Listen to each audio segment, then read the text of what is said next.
অষ্টম শ্রেণী তোমাদের ভূগোলে এই 14 পাতা, সব বইয়ে 14 পাতা নাও থাকতে পারে, একটু এদিক ওদিক থাকতে পারে। এইখানে আমি কয়েকটা প্রশ্ন সম্পর্কে আলোচনা করে দেবো, একদম খুব ভালো করে ডিটেলসে ধারণা দেবো, তোমরা বুঝে ফেলবে। দেখো কি আলোচনা করব, ভূমিকম্পের কেন্দ্র, ভূমিকম্পের উপকেন্দ্র এবং প্রাথমিক তরঙ্গ, সেকেন্ডারি তরঙ্গ, দ্বিতীয় পর্যায়ে তরঙ্গ যেটাকে বলা হয়, আর লাভ তরঙ্গ এবং র্যালে তরঙ্গ। এখানে দেখো কতগুলো প্রশ্ন আছে, সেই প্রশ্নগুলো আমি লাস্টে বলে দেবো, কিন্তু একটু বুঝি নিই ভূমিকম্পের কেন্দ্র কী, ভূমিকম্পের উপকেন্দ্র কী। এখানে যে ছবিটা আছে এটা সঠিক একটু বুঝতে পারবে না, আমি তোমাদেরকে একটা ছবি এঁকে বোঝানোর চেষ্টা করব, তারপরে আমরা এটাই আসবো। দেখো এখানে ভূমিকম্পের কেন্দ্র, আমরা একটু সংজ্ঞাটা দেখিয়ে নিই। সংজ্ঞাটা কী লিখেছি, ভূপৃষ্ঠের নিচে ভূ অভ্যন্তরে যে স্থান থেকে ভূমিকম্পের উদ্ভব হয়। বুঝে ফেললাম তো, আমরা অনেকটা বুঝে ফেলেছি, তাই তো? অর্থাৎ ভূ অভ্যন্তরে কিন্তু কেন্দ্রটা হয়। আমরা একটু ছবিতে যাই, আর এটা কি বলছে দেখো, ভূমিকম্পের উপকেন্দ্র, কেন্দ্র থেকে ঠিক উলম্ব দিকে ভূপৃষ্ঠে যে বিন্দুতে প্রথম কম্পন পৌঁছায়। চলো আমরা দেখি নিই। একটু রাফ ছবি আঁকবো, মানে শুধু বুঝে নেওয়ার জন্য। পৃথিবী তো গোল, হ্যাঁ পৃথিবীর একটা অংশ আমরা নিলাম, এটা একটা অংশ। এখানে তো আমরা বাস করছি, বাড়ি ঘর গাছপালা আছে। এখানটা ভূমিকম্প হয়েছে আমরা জানি। কোথায় ভূমিকম্প হয়েছে? শিলিগুড়িতে। কোথায় ভূমিকম্প হয়েছে? কলকাতায়। তাহলে আমরা তো ভূ অভ্যন্তরে কোনো জায়গার নাম বলি না, অর্থাৎ ওপরটা কেঁপে ওঠে, ঘরবাড়ি পড়ে যায়। তাহলে ভূমিকম্পটা আমাদের ওপরে আমরা অনুভবটা বুঝতে পারি। কোনো কোনো কোনো ভূমিকম্পে খুব ক্ষয়ক্ষতিও হয়। এখন তাহলে ভূমিকম্প সৃষ্টি কিন্তু তলায় হয়, অর্থাৎ পৃথিবীর ভিতরে হয়, কোনো একটা স্থানে হয়। তাহলে এই যে এটাকে কিন্তু আমরা কেন্দ্র বলছি। আর ভূপৃষ্ঠের ওপরে যখন প্রথম কম্পনটা পৌঁছায় যে স্থানে, সেটাকে বলছি আমরা উপকেন্দ্র। তো ভূমিকম্পে এইবার সংজ্ঞাটা গুছিয়ে নিই, গুছিয়ে বললে কি হবে, কেন্দ্রের সংজ্ঞাটা বুঝে নিলাম। উপকেন্দ্র হচ্ছে ভূপৃষ্ঠের ওপরে, কলকাতায় হোক, শিলিগুড়ি হোক, যে জায়গাটা আমরা নাম দিয়েছি। আর কেন্দ্র হচ্ছে কিন্তু পৃথিবীর ভেতরে, অর্থাৎ মানে এবার কেন হয়, কখন ভূমিকম্প কেন হয় তোমরা নিশ্চয়ই আলোচনা করে দেখে নিয়েছো, সেটা নিয়ে যাচ্ছি না। কারণ প্লেট সঞ্চালন হয়, প্লেটে একটা প্লেটের উপর একটা প্লেট চেপে যায়, একটা পাত সঞ্চালন সরে যায়, এগুলো তো আগেও একটা ভিডিও আলোচনা করেছি। এবার আমরা দেখে নেব যে কেন্দ্র হচ্ছে ভেতরে হলো, উপকেন্দ্র ভূপৃষ্ঠের উপরে হলো। এবার দেখো এইখানে ভূমিকম্পটা কেন্দ্রটা হয়েছে, এরকম একটা স্বলেখায় শিলিগুড়ি দেখাতে পারি না, কারণ উলম্বভাবে দেখাতে হবে, অর্থাৎ লম্ব। উলম দেখেছি আমরা পাকা ঘর করতে গেলে লাগে, উলম হচ্ছে উলম্বভাবে যে থাকে সোজাসুজি। তাহলে এই জায়গাটা হবে কিন্তু উপকেন্দ্র। উলম্ব কথাটা বলতে হবে যখন উপকেন্দ্র কথাটা আসবে, উপকেন্দ্র দেখাতে গেলে। তাহলে আমরা এইবার ফিরে যাই সংজ্ঞায়, দেখে নাও। এই জায়গাটা কিন্তু উপকেন্দ্র, এইখানেই প্রথম তরঙ্গটা কেন্দ্র থেকে এসে পৌঁছেছে এবং উলম্বভাবে আসে আর কি। উলম্ব দিকে ভূপৃষ্ঠে যে বিন্দুতে প্রথম কম্পনটা পৌঁছায়, তাকে কিন্তু ভূমিকম্পের উপকেন্দ্র। এখানে সুন্দর বুঝিয়ে দিয়েছি, তরঙ্গটাকে বুঝিয়ে দিয়েছি। দেখো পুকুরের মাঝে কেন, পাশে ঢেউ চললো, আমরা যে ঢেউগুলো চারিদিকে ছড়িয়ে পড়ে, তেমনি ভূমিকম্পের ফলে উদ্ভূত শক্তির কেন্দ্র উপকেন্দ্র থেকে পৃথিবীর দিকে, কেন্দ্র থেকে উপকেন্দ্রের দিকে তরঙ্গগুলো ছড়ায়। উপকেন্দ্র থেকে কিন্তু কেন্দ্র দিকে যায় না, কেন্দ্র ভেতরে, কেন্দ্র ভূ অভ্যন্তরে। সেই জন্য বুঝে ভূপৃষ্ঠের নিচে। তুমি ভূপৃষ্ঠের নিচে না বললেও ক্ষতি নেই, তুমি বলবে ভূ অভ্যন্তরে যে স্থান থেকে ভূমিকম্পে উদ্ভব হয়।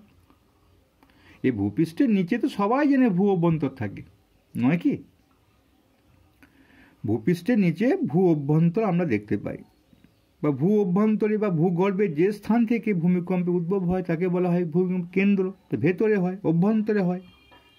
আর কেন্দ্র থেকে যখন ওপরের দিকে যাব, ভূপৃষ্ঠের ওপরে, এবং যে স্থানটাতে প্রথম তরঙ্গ পৌঁছায় উলম্ব দিকে, কোন দিকে হবে? উলম্ব দিকে।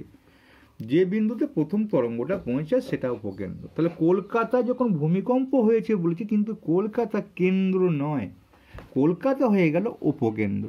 যখন টিভিতে বলছে শিলিগুড়িতে ভূমিকম্প হয়েছে, আমরা বুঝে ফেললাম যে শিলিগুড়িটা উপকেন্দ্র, নট কেন্দ্র।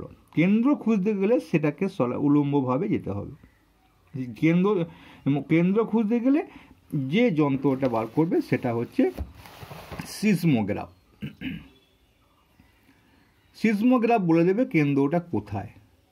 আর একটা যন্ত্র আছে রিক্টার স্কেল, এটা আছে কিন্তু কতটা জোরে কম্পনটা হয়েছে, তীব্রতা কতটা, সেটা কিন্তু স্কেল মেপে দেবে। দুরকম ভূমিকম্প মাপার যন্ত্র আছে, একটা তীব্রতা মাপা যন্ত্র আছে, একটা কোথায় হয়েছে কেন্দ্রটাকে খুঁজে দেওয়ার জন্য সিসমোগ্রাফ।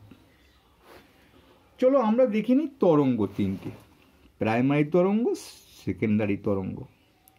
আমরা প্রাইমারি পড়েছি, সেকেন্ডারি পড়েছি, তাই তো? মানে প্রাইমারি স্টেজ আর সেকেন্ডারি, হায়ার সেকেন্ডারি, প্রাইমারি, দুটি স্কুল জানি না, তাই তো?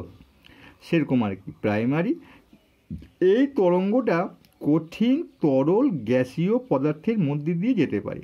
কীরকম স্যার? ওটা বুঝতে পারলাম না, দেখেন। মনে করো পৃথিবীর ভিতরে কোথাও এই যে স্তরটা উঠছে, আমি একটু ছবিটা আরেকবার যাই।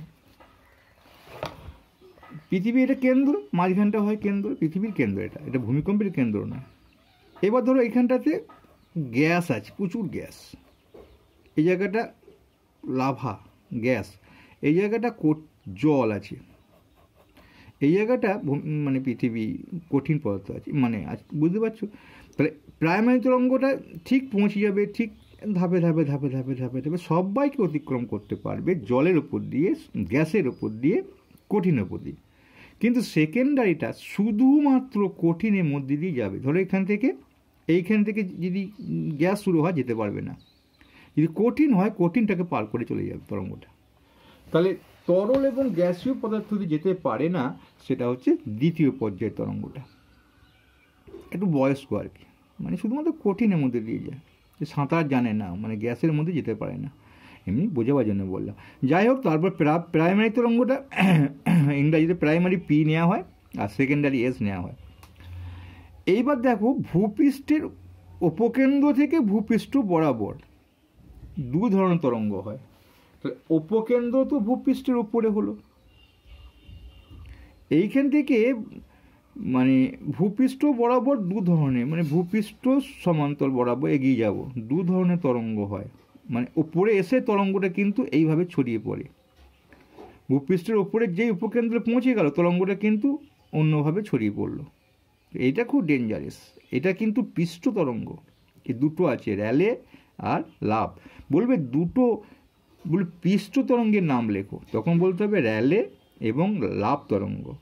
বলছে সেকেন্ডারি তরঙ্গ কি পৃষ্ঠ তরঙ্গ? না, ভূপৃষ্ঠে হয় না, এটা পৃষ্ঠ তরঙ্গ হবে না।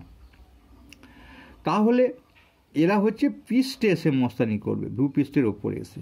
এই যে এইখানটা আমরা দেখতে পাবো, দেখো ভূপৃষ্ঠের উপরে এইভাবে বয়ে যাচ্ছে, যখন উঁচুভাবে কাঁপিয়ে দেবে এরকম তরঙ্গগুলো। এটা কিন্তু দেখো একটু র্যালে তরঙ্গ, দেখে মনে হবে কিন্তু প্রায় একই রকম না, এটা আপ ডাউন করে। এই দুটো তরঙ্গ কিন্তু সবচেয়ে ভয়ঙ্কর, বেশি ক্ষতি করে এই দুটো তরঙ্গ। এটা এইবার দেখো সবচেয়ে দ্রুতগামী তরঙ্গ কোনটা? যেটা প্রথম, যেটা জলস্থল গ্যাস কঠিন তরলের মধ্যে দিতে পারে, সেটা হচ্ছে 6 কিমি/সেকেন্ডে, সেটা দ্রুত। তাহলে এখানে পৃষ্ঠ তরঙ্গ সম্পর্কে জানতে হবে যে র্যালে তরঙ্গটা কি আর লাভ তরঙ্গটা কি। তাহলে আমরা ভালো বুঝে ফেললাম আশা করি। এরা পৃষ্ঠ তরঙ্গ, আর শুধুমাত্র কঠিনের মধ্যে দিয়ে যায় সেকেন্ডারি মানে ওয়েভ তরঙ্গ। ভালো লাগলে অবশ্যই একটু লাইক করবে।